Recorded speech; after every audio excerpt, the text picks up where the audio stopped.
welcome back to Grace Manor. Thanks for joining us. Today I have with us Dayfriend, Blake, David, Taylor, and Chino. Hey. Hello. Yeah. Thanks for having us, man. Yeah, for sure. So I guess my question to start out is, where did you guys come from? This is what, I don't know how many iterations of this band, but you guys are 2.0 in a good way. Like this feels like the right lineup, right? Yeah. I would say like I'm from Austin, so I've kind of grown up going to shows in the scene. David, same way. Yep. I'll let you guys answer that question for yourself also. Yeah, well, I'm from Manta, Ecuador. Okay. Yeah, and I'm with them for kind of like 2 years. Yeah. Yeah. Yeah, I think like I don't know. We were kind of just starting to play music a couple of years ago. We got a guitarist that is actually Taylor's friend, who kind of got us into like actually playing live, which was a big first step because I don't know, when you have like you're like rehearsing in a basement or whatever, it takes a little bit of a nudge to like get out there. Oh, for sure. Yeah. And yeah, Michael was with us for a while. He ended up leaving, moving to Brooklyn, then Taylor joined, and it was like just a fit. So yeah, I've been rock and rolling ever since. You got us all down on the band now. Yeah, exactly. That's right. Yeah, exactly. Great. So how did you guys all meet? I guess you met from Taylor's friend. Yeah. And then how did you guys meet Chino? Like how did this come? That Chino, was nice. That was kind of like a good story. Yeah, he's like our Ecuadorian angel. He was. We were about to play. I think it was like our album release for the first record, and we had recently like replaced a drummer due to reasons that's not important. But we were looking for a drummer and trying out all these different people. We had like a week before the show, and I found you on Facebook. I think it was like one of the Austin musicians' Facebook pages. He came out and like I don't know. I think me and Taylor were pretty. Like, or maybe it was Michael at the time, but he like came in and just like absolutely crushed the songs on like first play, and we're like, all right, this is 100% the dude that's meant to be in this. Yeah, band. I mean, you're a killer drummer. Yeah, right? Thank you. Yeah. Doing my best every time with. What I guess, what are y'all's? What's your influence? Like, I guess I'm guessing you're the primary songwriter. Yeah. And so, what did you hear that you were like, I want to start writing songs, like I want to start doing this? I've always been like super into music for as long as I can remember, but I think the like really like the impetus for this band whenever we first started was like the OCs and like all of John Dwyer's projects. That dude is like, I don't know, he's inspired a lot of the material that we put on. I'll have to check it out. I don't know much about it. Yeah, he's like, I mean, he's been doing it for 30, 40 years in different projects, but the OCs has always been kind of like a through line. And I always cite that band. I think like he has a really cool ethos around music where he would be doing it regardless of if it was successful or not. And I try to kind of like tap into that same thing. So like music wise there, it's kind of like, I would say, it's definitely like progressed since then. So like we're taking influences from a lot of different areas. We did a lot in like the krautrock genre for the second album. So like pulling from like Can and Minimi Deutsch and like Amandul, like those kind of old 70s bands. Yeah, I'll have to check that stuff out. It's like totally not in my vein of stuff that I know, but I'll have to check it out for sure because I totally dig y'all's sound. It's kind of like, you know, for me, I guess from the 70s and 80s, I listened to more of like the rock and pop side. So I definitely hear, you know, stuff from like, I would say I hear like a little bit of Cure. I hear a little bit of like the Cult even a little bit, and a little bit of like that kind of punk rock from the 70s as well, but you definitely have a psych vibe as well, which is kind of cool. Yeah, I think we were I was operating in like a constraint of my ability for a while, so like the songs I would write is like just straightforward balls to the wall like rock songs. Yeah. And I think we've probably gotten better since then, so maybe the songs are getting a little more. I think everybody does that. I mean, you know, when I grew up and I first started writing songs, it was all about, you know, I was into Nirvana, I was into, you know, Van Halen stuff. There's no way I could play Van Halen, but I could pick up a guitar and I could play, I can play some like Nirvana, I can play some like Green Day, like I can do that. So I started writing like these like kind of bar chordy kind of songs with distortion on them, like 4 chords, you know, and that was, and then as you progress and you get better, you kind of like your taste changes, I feel like. Or you start thinking about like the song structure, like how is it, where's the pre-chorus, where's the bridge, where's all this stuff. That's one thing I really like about this project is they send me all these songs. They're like, "Hey, do you think you could play bass on some of these songs?" I was like, "Yeah, sure." And playing them is so different from other projects I've been in because of the way that they're structured. There's like long, kind of drawn out, squishy jam sections where the bass line is just kind of grooving, and then it's I don't know, it's fun. And there's a lot of like crescendos and things where both of these guys are just freaking out on the guitar. Yeah, you guys are very dynamic. Like you guys have something that is like kind of white knuckling it a little bit, and then you guys will have something like super chilled and grooving, which is really nice. So tell us about the first song, which is Paralysis. Paralysis. Yeah, sorry. Yeah, so this is like the closer off our first album. It was like one of the like in the original iteration of the band. This is 3 or 4 years ago.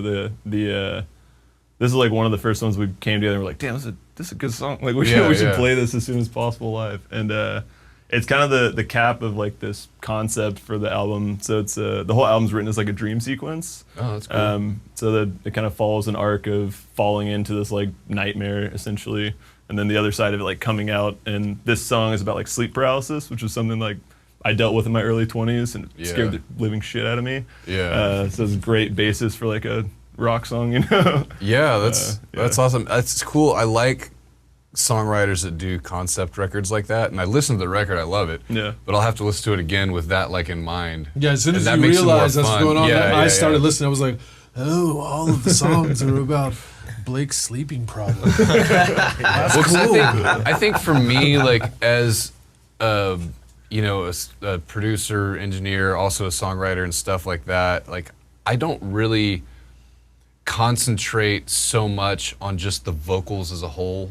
Like as the lyrical content, I focus more on like the first time I run through a song, like I'll listen to more of like what the guitar is doing, the vocal melody, and how that intertwines with the groove of the bass and how the drum beat's going on. And then after I listen to it a few times, then I start really diving deep into lyrics. So now I'll do that and kind of dive into the lyrics a little more. Well, you're kind of like all the other musicians that are at shows in Austin, right? Yeah. Like, you guys all know when you're up there and you're playing, you're like, all right, I know what band you're in. I know what band you're in. Yeah. And they're all watching going, what's he going to do? I'm like, I'm going to fuck up is what I'm going to do. Keep looking at me, But half of them are like analyzing the band.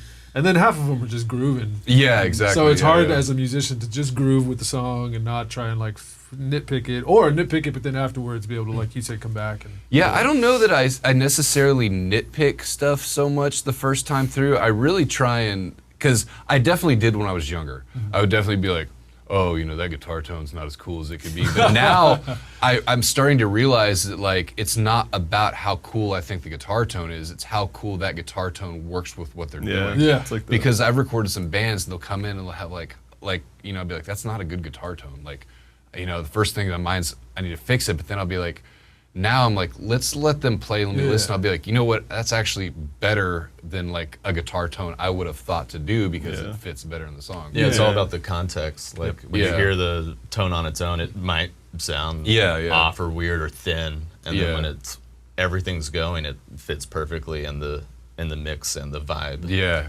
exactly. Well, let's listen to Paralysis.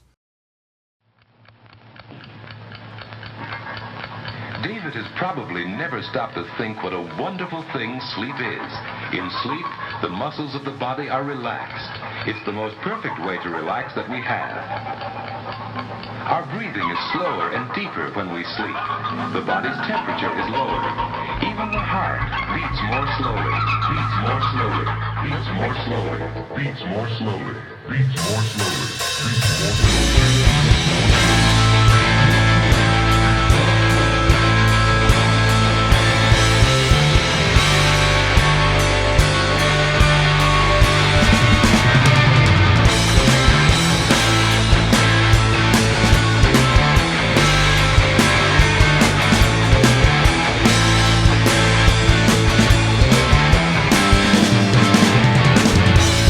Waking up from the glorious slumber, my body's numb and I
So, what's the Austin music scene like for you guys? That's a question that I've been asking everybody.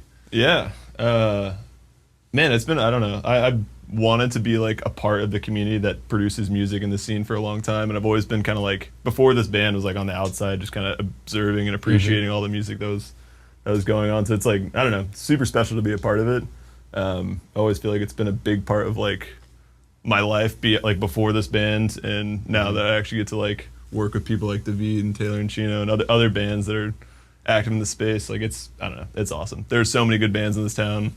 I know that's like there's a common, I don't know what the term is, but there's like this mentality that like the scene is dying or whatever, and I think there is like some arguments there. But I don't think the scene is dying. I think what's happening is I think the popular music of the scene is changing and flipping. So the people that were in the scene and it was like really good for them, you know, people that aren't musicians, the people that are just fans, like their taste is kind of changing and they're kind of going to another side. So like there was a big thing for me like that in like the mid 2000s where, you know, I was in the scene, we were playing like Antone's a lot and Lucky Lounge and it was just like a huge thing, kind of like the Warehouse District in that area. And then all of a sudden it was just like, man, it's like dead. Nobody's coming out here. I was like, the Austin music scene's dying. And then next thing I know, it's like, I go over and it's like, wow, Red River's exploding right now. You know, so I think it just kind of rotates and things change. Cause it like, for example, like, you know, Red River was big and Red River's, it's kind of like always kind of been there. But it kind of ebbs and flows a little bit. But then, you know, like the East Side, East 6th Street was so huge, you know, East Side of 35 for a while. And that's kind of building up, you know, with like Hotel Vegas and some places like that over there. And then, you know, the kind of like, you know, the country-ish kind of thing over at like White Horse. You know, so like when that got really popular, everything else felt like it was kind of dying, but it really wasn't. It was just kind of moving on, I think. Well, I think scenes come and go. I mean, I've been playing live in this town since I was 16, you know, on Dirty Sixth. So like, if you don't like the current mood, just stick around for a little while. It's gonna change. Like synth pop got huge, and I was like, but what about creepy rock and roll? And everyone was like, nah, man, you don't have any synthesizers. I'm like, oh, okay. And then that kind of went away, and then the '70s thing came back, and then the psychedelic thing will ebb and flow. It'll always kind of be there because it's Austin, but you move into other cool shit that's happening that wasn't there before. So. The one cool thing about the Austin scene is like I've just always felt the camaraderie of the bands. Like everyone's trying to help each other. Everyone's like playing in each other's bands and going to check out shows. And that's pretty special, I think. That's one thing that's always been kind of cool about Austin. There's always been, like, there will always be, like, the gatekeepers and always be the people that, like, don't want to, like, tell you how they're booking a gig or tell you how, like, but it's very few and far between in Austin. For the most part, you're right. Like, everybody's really cool, really open. Like, you know, you can call somebody, like, hey, man, like, we really need, like, a bass player, you know, can you come sit in? And be like, yeah, dude, I love you guys. Let's do it, you know? And, that's what I love. That's what I love about the Austin music scene. So are you guys just sticking in Austin for now? Are you guys playing out of town much? We did some out of town stuff earlier in the year where we kind of did some like different Texas runs. Corpus Christi. Corpus Christi. Where were you guys at? It was an awesome show. I forget what was the name of the bar. The Black Monk Tavern. The Black Monk Tavern. Wow. So I lived in Corpus for a while. I don't know the Black Monk Tavern, but it's a divey bar, but they were nice as hell, and they gave us I forgot how many Lone Stars for like. I don't know. We like factored out. We're like, dude, they were paying us way more in Lone Star than we've ever gotten paid in a show. You roll up and like they have a tab, and I was playing with another band, Yardwork, and we asked them to come down. And actually, it was funny because like I played with these guys on the same bill previous to that, and I was like, man, Dave Friend's really awesome. They'd be a good match for Yardwork. And we were looking for a band that could come down from Austin, and all the other people in Yardwork were like, David, do you have any bands? I was like, I do have this one band, and it would be pretty cool. And so you guys we got labeled as one of David's bands. Like, you know, and I'm like, damn, I'm gonna get blamed if they're terrible or they don't show up. Like, oh no, it's really my fault. We showed up. Showed up. It was awesome, and nobody in Yardwork drinks except for me. So, and I couldn't keep up with these guys. They were pounding Lone Stars, and I was like, I'll have one drink. It was a special occasion. No, we played in Rubber Gloves up in Denton. It's a great spot. We played in Denton's got San a good Antonio scene. a couple times. San Antonio's got a good scene. It's a little heavier, but Yeah. it's got a great scene. Yeah, we'd love to do more. I think it's just a matter of striking a balance between our normal lives. What makes sense? Yeah, Yeah. and like being able Especially a startup band, it's like if you're doing like all these things and you got like your day job and stuff Yeah. like that, it's really tough to like make it make sense to go do it. Because it's not like you're going down. You're like, oh yeah, we have a $2,000 guarantee, so we're coming around. You know, it's not like To, no, you know. this is money losing endeavor. Yeah, as far as I'm concerned. Yeah. I mean, that's how it starts out. Well, and that's kind of how it always is in Austin, perpetually, right? Like Yeah. it's like the whole Jesus thing. You got to leave home in order to be successful when you come back. Yeah. Or Yeah. Stevie Ray Vaughan thing. like That's a Jesus. Yeah. Well, he had to leave. He had to go turn into a Buddhist and come back, and then everyone was like, "Yeah, this dirty dude's cool." Yeah. No, it's true though. Wherever you're from, like you still are gonna have to leave to grow. Yeah, exactly. Yeah, I definitely think we'll do more of that in the future.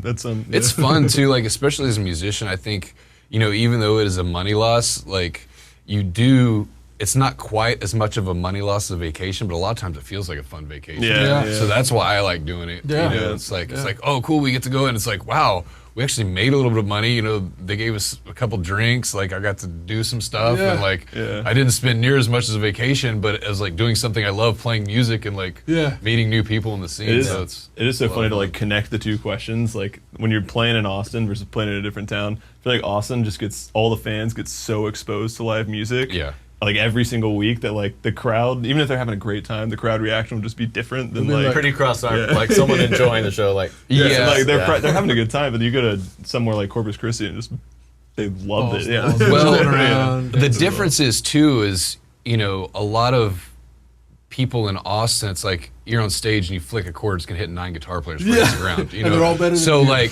yeah, exactly. It's like you're singing your ass off and you're playing this. You wrote a great song. You're playing guitar and you're like, and you see that guy, you're like, that guy's better at everything that I am, and you know, and so it's a little different because you have it's more of like other musicians watching you in Austin opposed to Corpus Christi. Yeah, there's going to be some musicians there, but there's also going to be people that are just music fans. Yeah. When Austin, I think it's flipped kind of the opposite of Ratio wise. Yeah, exactly. a lot of It's guitar like players 6, in the crowd. 7, Yeah. So let's talk about the second song you guys played, which is Thralls, right? Yeah.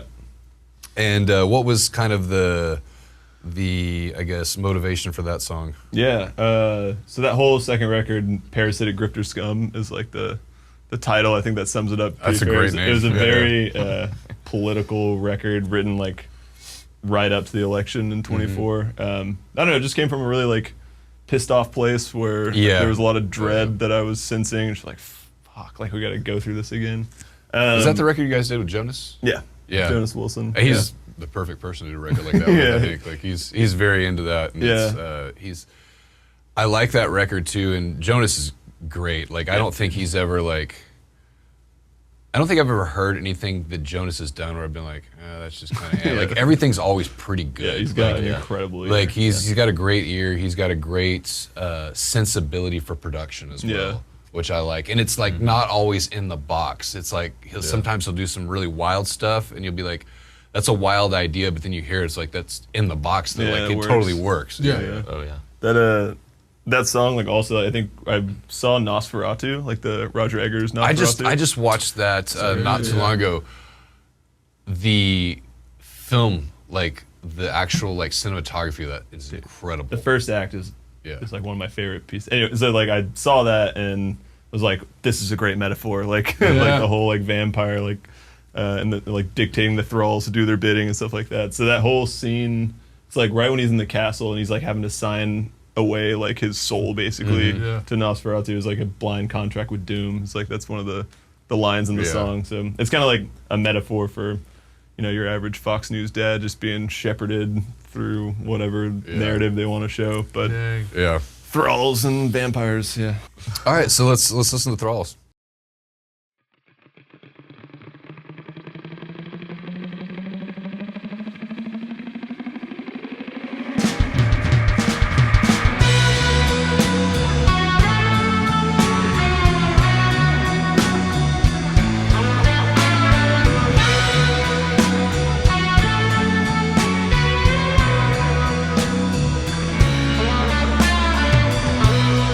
Walks up the staircase, mountain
one thing that I do. How long have you guys like actually been? Like, how long has this band been this band? For like, this, how long is not this like iteration, but like how long has Dayfriend been a thing? I think our first show was February 24, so not too long, like a little over 2 years. One thing I did notice and I really like about you guys is you guys are pretty prolific. Yeah. Like you guys. That's the goal. Yeah. And that's something that is lost, I think, on a lot of musicians these days, is they're more about playing live or working really hard just to get this one single out or something like that. And you guys are not putting out EPs, you guys are putting out records. Yeah, you guys are putting out LPs, full-length albums. And I think that's really cool.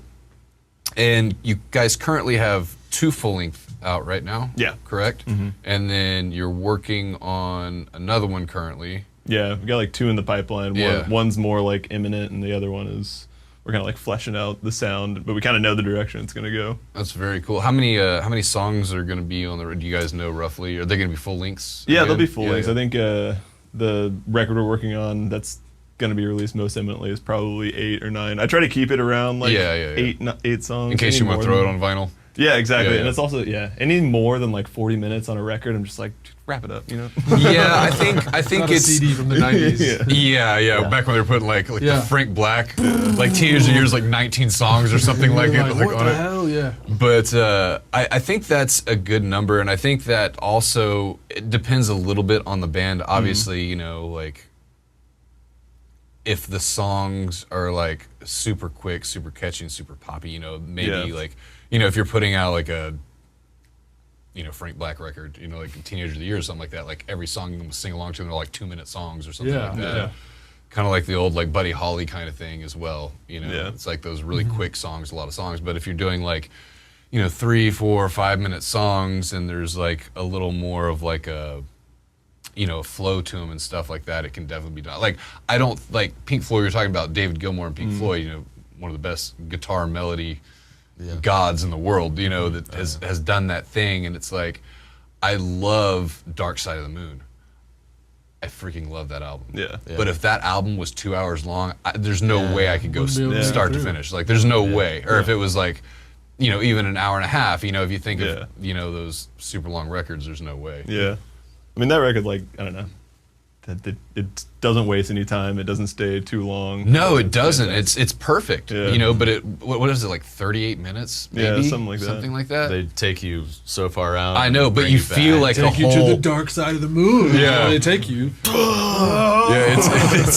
It's amazing. So the recording process. So who'd you do your first record with? We did it with Jonas also. So you did both records with Jonas, and then the record you're working on now. Are you doing that with Jonas as well? We are doing that ourselves actually. Okay, it's like our first DIY, and we're doing it DIY more of like necessity. We have to be like a lot more flexible in our recording time for this record. Oh, for sure. It's hard to get 4 guys together and like everything just like in line. Yeah, I have a kid on the way, and like it's gonna be where can we find time to like record. So we got the songs all written. We're just like finding time to lay them down. Basically, I built like a similar studio in my garage, so I'm trying to.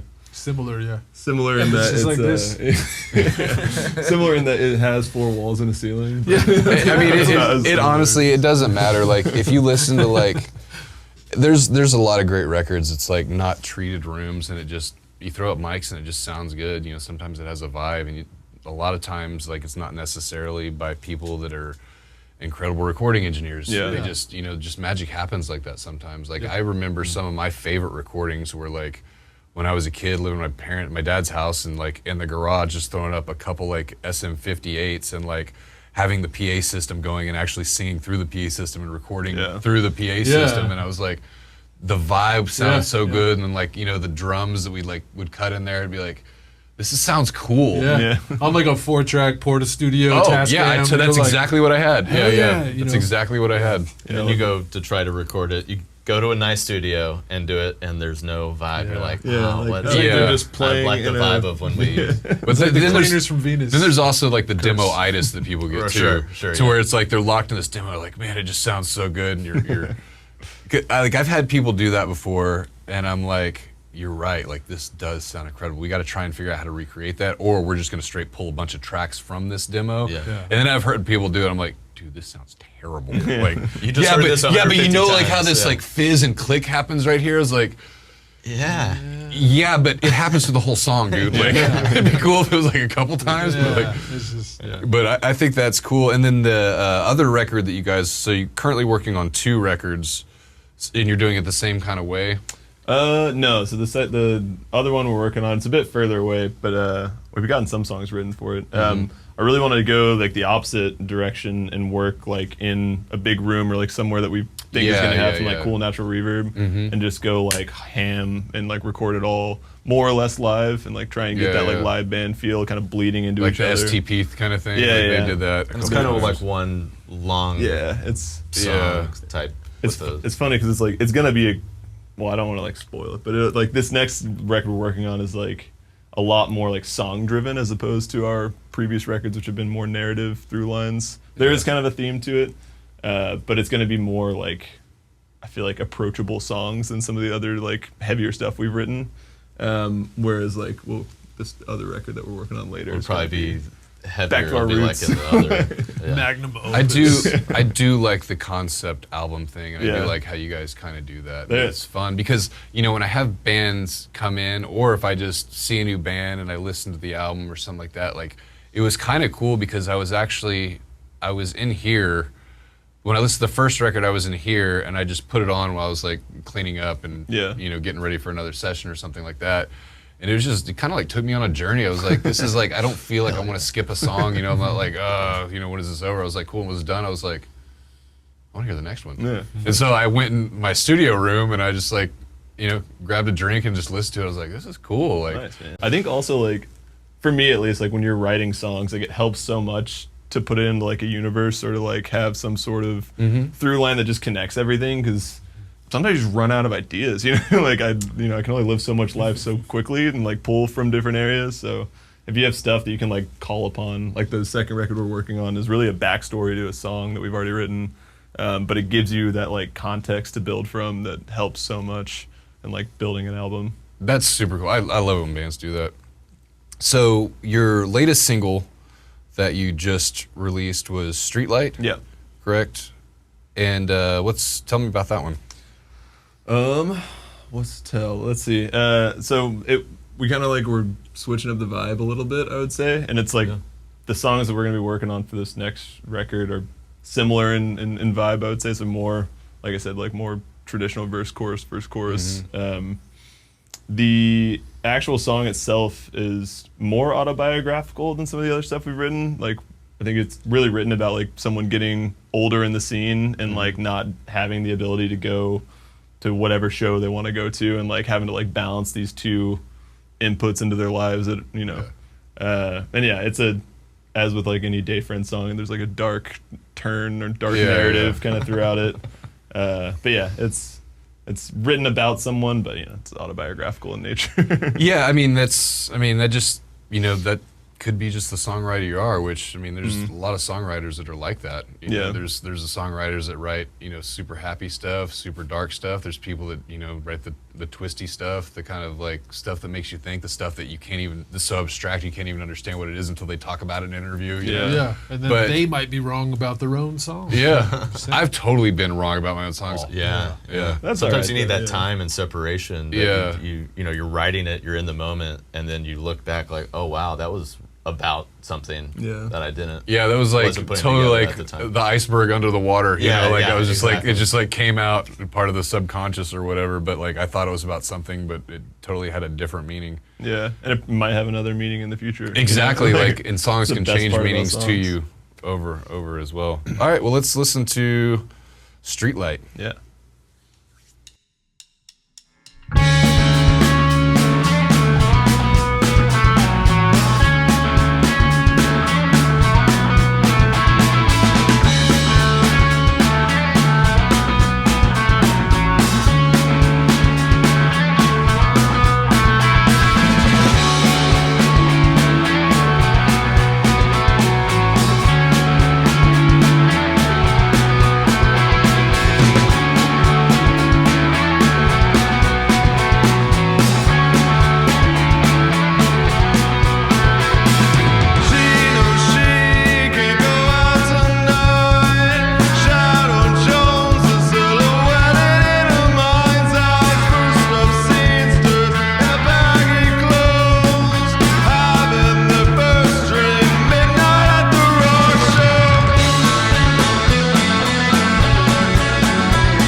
right, so I want to thank you guys for coming by. Super awesome. Love y'all's music. Can't wait for the next records. I get 2 to look forward to. I'm pretty excited. When are the releases? Do you guys have any plans? Or is that depending on the soft commitment to like end of the year is the next release, and I think realistically like the one that we're working on second will probably come pretty soon after that. We have some ideas and stuff in place. We still got some writing to do on that one though, but yeah. So soft commitment to end of the year. Depending on how Mini Blake, how much work Mini Blake is. Yeah, exactly. So what's y'all's social media? People get a hold of you. So you have Instagram, correct? Yeah, it's @_dayfriend, I think. Yeah.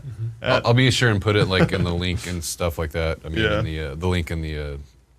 Yeah, it's probably like the best way to get in touch with us. I think dayfriendband@gmail.com if you want to send us a message to book or anything. Yeah, and then you guys have a Bandcamp people can check out too, right? We do, yeah. It's not managed as well as it should be, to be honest. But I try to put more stuff up there. Yeah, I'll try and put that link in as well. And then you guys have Spotify and all the normal kind of. Yeah, they're all over. We'll probably releases. Print some more records at some point and put them on Bandcamp if anybody wants to buy a vinyl. I'll get bored inevitably in the summertime and get a hankering to print some vinyl. Cool. So if somebody does want a physical copy right now, the best way is through Bandcamp, or should they contact you on Instagram or your email you can or something like contact me. I'll put some on Bandcamp when we have the inventory. Right now we have like some 7-inches that we sell at shows, and that's cool. That's about it. But yeah, if anybody wants one, I'll send it to them. All right. Well, thank you, Blake, David, Taylor, Chino. It's great having you guys on. I'm excited to see you guys again live because it was a fun show. Yeah, man. Yeah, thank you. Thanks for having us. Right, It's been awesome. Thanks, for sure. awesome.